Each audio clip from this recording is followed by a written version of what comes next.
So importantly, hypertrophic cardiomyopathy has two clinical manifestations. And we, when we're evaluating people and figuring out how best to treat them, look at these in parallel, not in sequence, but in parallel.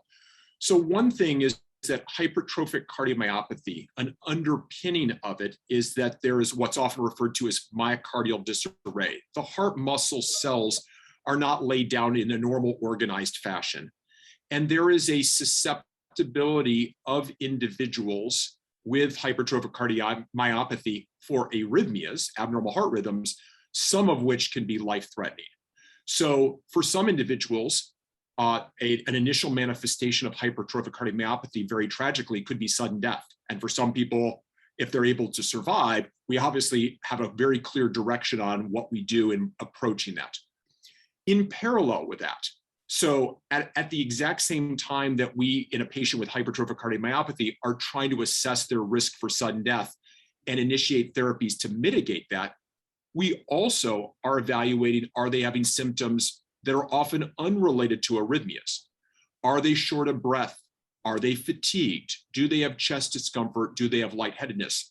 And those symptoms are often related to what we refer to as dynamic, because it's not a fixed, but a dynamic obstruction of blood out of the heart.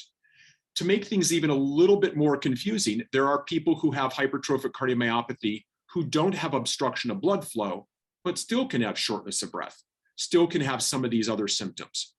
So importantly, when we're eliciting or trying to tease out symptoms for individuals, do they have any signs or symptoms that may suggest an arrhythmia on the arrhythmia side that may guide you down that path? And similarly, do they have symptoms that may be suggestive of impairment of blood getting out of the heart? And our treatments are targeted distinctly. They may overlap, but distinctly, they're usually focused on how do we alleviate symptoms that most commonly are related to obstruction of blood out of the heart, and how do we similarly mitigate their risk of having a life-threatening heart rhythm, or if they're at high risk for it, how do we intervene to prevent them from experiencing sudden death?